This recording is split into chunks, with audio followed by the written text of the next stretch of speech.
Insinyur Soekarno lahir di Surabaya, Jawa Timur, pada 6 Juni 1901, dengan nama asli Kusno Hadi Sosrodihardjo. Sejak muda, beliau menunjukkan bakat kepemimpinan dan kecintaan pada tanah air. Bung Karno dikenal sebagai negarawan visioner, orator ulung, serta Presiden pertama Republik Indonesia yang memimpin bangsa dari tahun 1945 hingga 1967 dalam masa-masa penuh tantangan. Bung Karno wafat pada 21 Juni 1970 dan dimakamkan di Blitar, Jawa Timur, berdampingan dengan makam ibundanya. Ia meninggalkan warisan tak ternilai sebagai proklamator kemerdekaan dan pencetus Pancasila. Nilai-nilai yang ia tanamkan terus menjadi panduan bangsa, mengingatkan generasi penerus akan arti kemerdekaan, persatuan, dan kebanggaan menjadi warga Indonesia. Lahir di Bengkulu, 5 Februari 1923, Fatmawati menikah dengan Insinyur Soekarno pada tahun 1943 dan menjadi ibu negara pertama Republik Indonesia. Kehadirannya di sisi Bung Karno bukan hanya sebagai pendamping, tetapi juga sebagai sosok yang aktif dalam perjuangan kemerdekaan. Fatmawati tumbuh dengan semangat nasionalisme yang kuat yang menginspirasi banyak perempuan Indonesia. Pada 14 Mei 1980, Fatmawati wafat di Kuala Lumpur, Malaysia, dan dimakamkan di Taman Makam Pahlawan Kalibata, Jakarta. Warisannya sebagai simbol kekuatan dan keteladanan perempuan Indonesia tetap hidup hingga kini.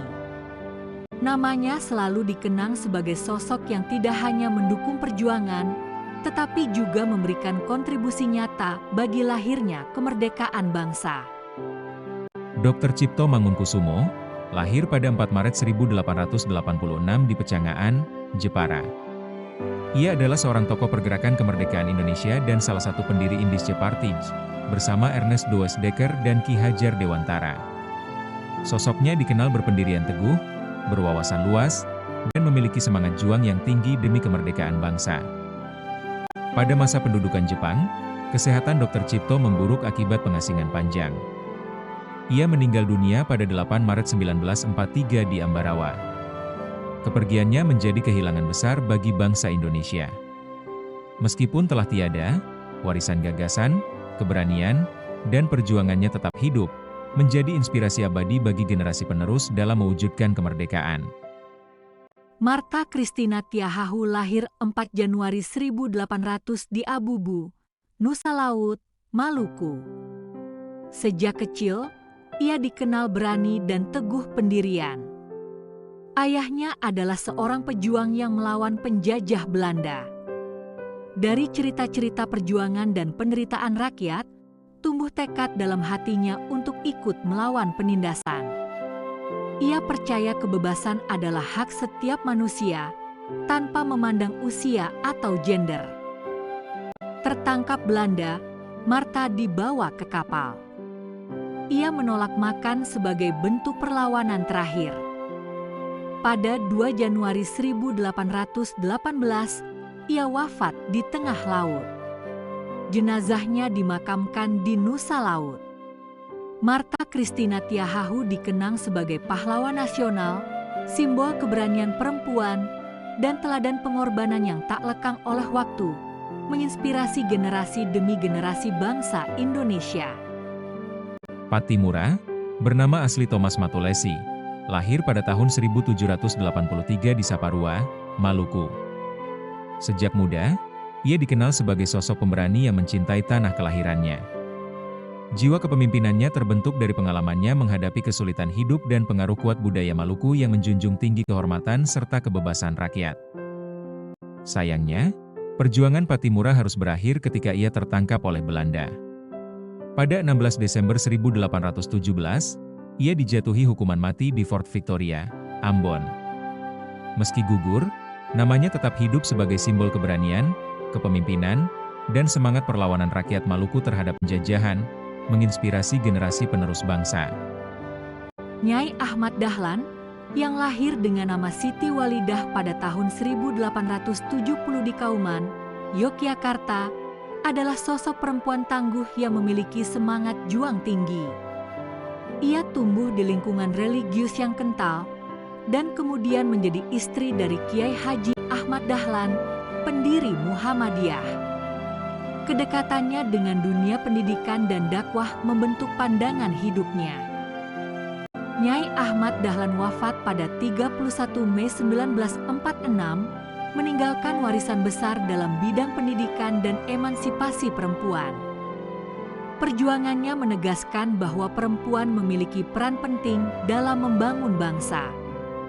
Hingga kini, namanya dikenang sebagai pelopor pendidikan Islam bagi perempuan dan teladan dalam keberanian serta keteguhan hati.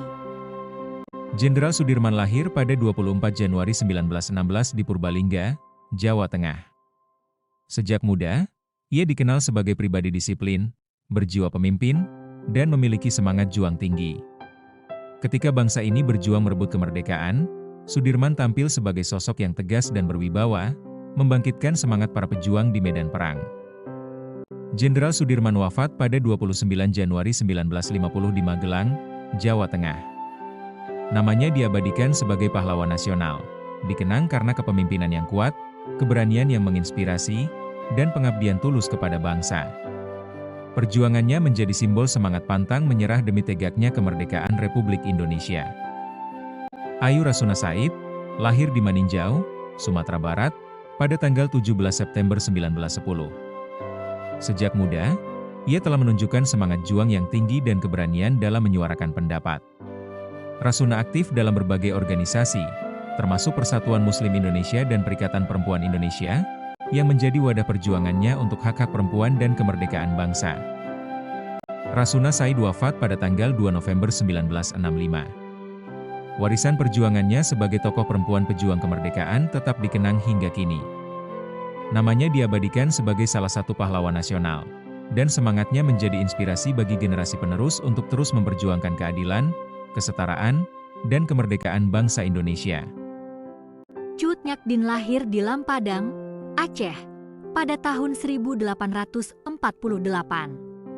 Sejak kecil, ia tumbuh di tengah suasana perjuangan rakyat Aceh melawan penjajah Belanda. Ketika dewasa, ia menikah dengan Teku Umar, seorang panglima perang yang disegani.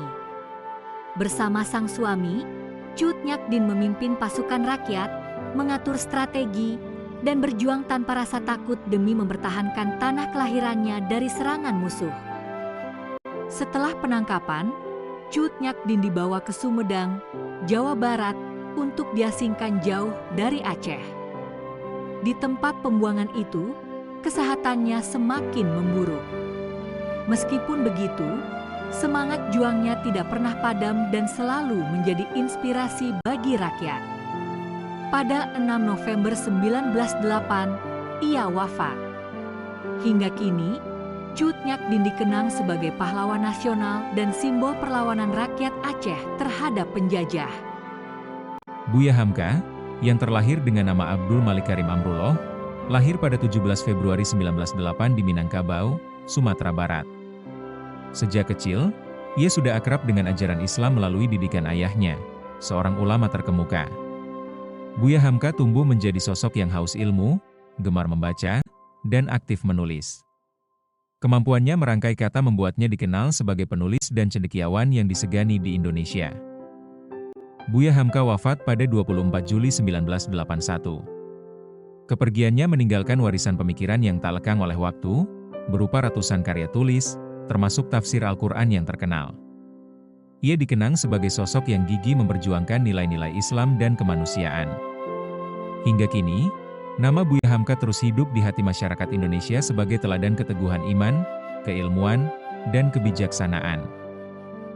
Raden Ajeng Kartini, lahir di Mayong, Jepara, Jawa Tengah pada 21 April 1879. Terlahir dari keluarga bangsawan Jawa, Kartini berkesempatan memperoleh pendidikan, meskipun pada masa itu perempuan sangat dibatasi ruang geraknya. Masa kecilnya diwarnai semangat belajar dan rasa ingin tahu yang tinggi, terutama terhadap ilmu pengetahuan dan kemajuan masyarakat di luar negeri. Kartini meninggal pada 17 September 1904 di usia yang masih muda. Meskipun hidupnya singkat, warisannya tetap abadi sebagai simbol perjuangan perempuan Indonesia. Pemikirannya mendorong perubahan pandangan masyarakat terhadap peran perempuan. Setiap 21 April, bangsa Indonesia memperingati Hari Kartini sebagai penghormatan atas jasanya dalam membuka jalan bagi kesetaraan dan pendidikan bagi perempuan di tanah air. Muhammad Hatta lahir pada 12 Agustus 1902 di Bukit Tinggi, Sumatera Barat. Sejak muda, ia menunjukkan kecintaan pada pendidikan dan perjuangan bangsa. Hatta aktif dalam berbagai organisasi pergerakan nasional dan menjadi tokoh penting dalam upaya meraih kemerdekaan Indonesia. Kepribadiannya yang sederhana membuatnya dihormati banyak orang. Bung Hatta meninggal pada 14 Mei 1980, meninggalkan warisan besar sebagai tokoh berintegritas tinggi. Dedikasinya terhadap kemerdekaan, demokrasi, dan kesejahteraan rakyat menjadi teladan bagi generasi penerus. Namanya selalu dikenang sebagai sosok yang mengutamakan kepentingan bangsa di atas kepentingan pribadi, menjadikannya salah satu pahlawan besar Indonesia.